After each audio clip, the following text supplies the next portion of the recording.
We're dry right now, but we're looking at a chance for some wet weather in the forecast and some strong winds. Keep them ahead. We are urging voters to get out this weekend and cast your ballot. What you need to know is dozens of voting locations open across San Diego this weekend. A San Diego man is sentenced in Hawaii for prison escape, but will he ever be charged here in San Diego with the murder of the mother of his child in Tijuana? Dia de los Muertos is a time to honor our loved ones who have passed. Coming up, I'll bring you to this elaborate ofrenda in the South Bay. All of these rescued farm animals were either given up on or neglected. How you could be a part of their comeback story at the open barn. CBSA News Live at 6 starts right now. Tonight, we are learning more about the fast-moving brush fire that forced several college area neighborhoods to evacuate. Good evening, and thanks for joining us. I'm Shanna Handy. And I'm Carrie Lane. Both Marcella Lee and Carlo Chicano are off. The fire burned about 37 acres, and it's now about 80% contained. At least 6 homes were damaged. Right now, investigators are trying to figure out whether the fire started in or near an encampment. CBS 8's Brian White talked with people who live in the evacuated neighborhoods about how they're feeling today.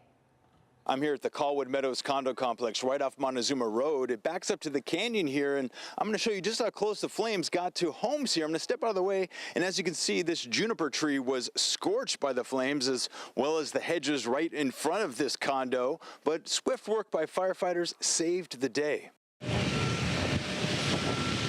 We went out to the street and we looked over and we just saw the flames just going. The canyon becoming an inferno with flames towering above the trees. It was pretty terrifying when we got the notice to evacuate. A chaotic scene here yesterday as police went door to door telling people to leave. You know, you plan for it in your head, but when it's here, you kind of have a moment of a freeze. Troy Merkel caught it all on video as flames threatened homes here off Montezuma and Colwood, coming too close for comfort. Yeah, it was a little panic, especially when you can feel and hear, you can feel the heat and hear the sound of the crackling of the trees.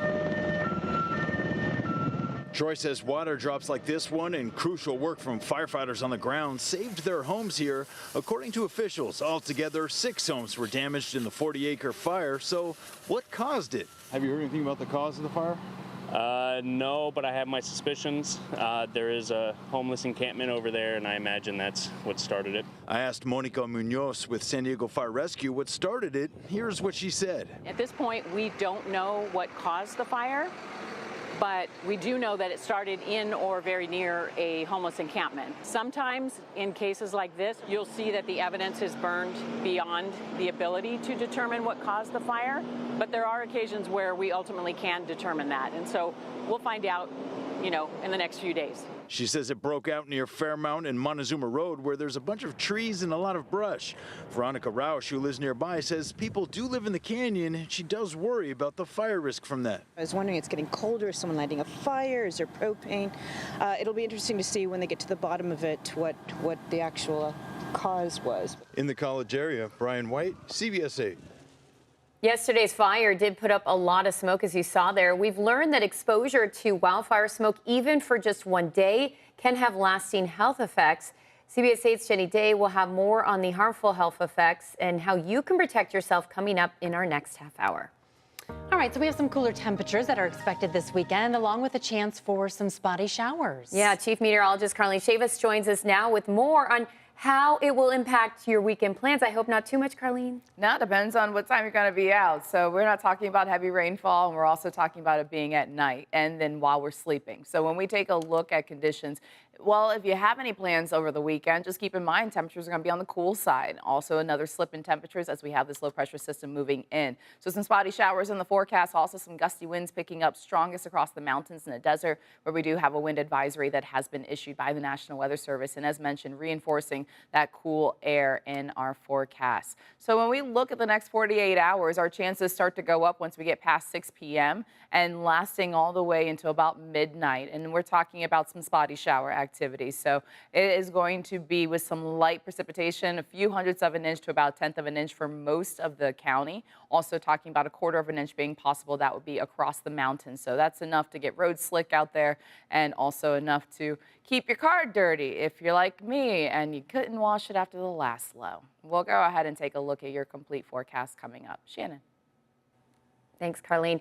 You can keep up with the latest weather conditions and alerts on the go by downloading our free CBSA app from Google Play or the App Store. Tonight, we're learning how an Uber Eats driver jumped in to help when a fire broke out at a mobile home just after 1:30 this morning in Vista. This happened on West Baumeer Drive, not far from North Santa Fe Avenue. Sheriff's deputies say an Uber Eats driver nearby reported a fire at a home.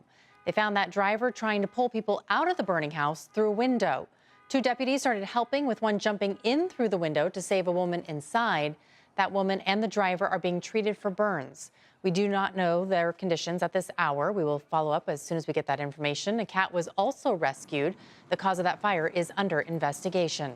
Tonight, San Diego police are still looking for a third suspect in a shooting that happened in the College area.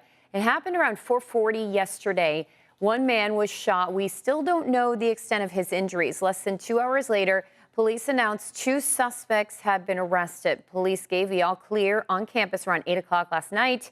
They don't know what led up to the shooting, but say it's not related to the brush fire, which was nearby. We're told the suspects are not affiliated with San Diego State, and at least one person arrested is a minor. So just into our newsroom, a man is in custody accused of sexually assaulting a 75-year-old woman in 4S Ranch. The county sheriff's office says it happened yesterday afternoon when the man went up to the woman's home asking if her dogs needed to be washed. The woman invited him into her home where the assault allegedly happened. Deputies say the woman's caretaker interrupted the assault with the suspect leaving. He was then identified as Tony Choi and arrested at his home in Solana Beach later that night. He is now facing charges of sexual assault and elder abuse.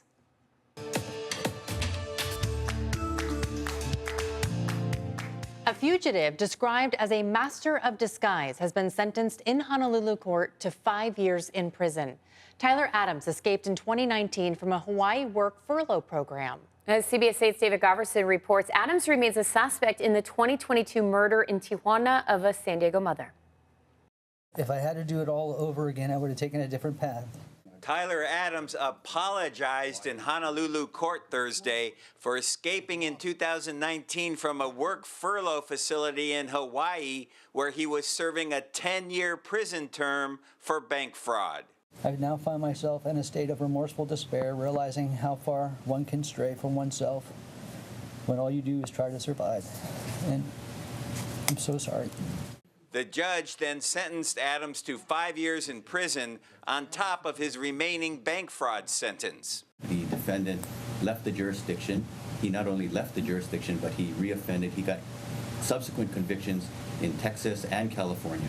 Police have described the 52-year-old as a master of disguise, using more than 15 fake names to commit fraud and identity theft across the country. But the crime Adams has not been charged with would be his most serious: the murder of his girlfriend Raquel Sabian in Tijuana.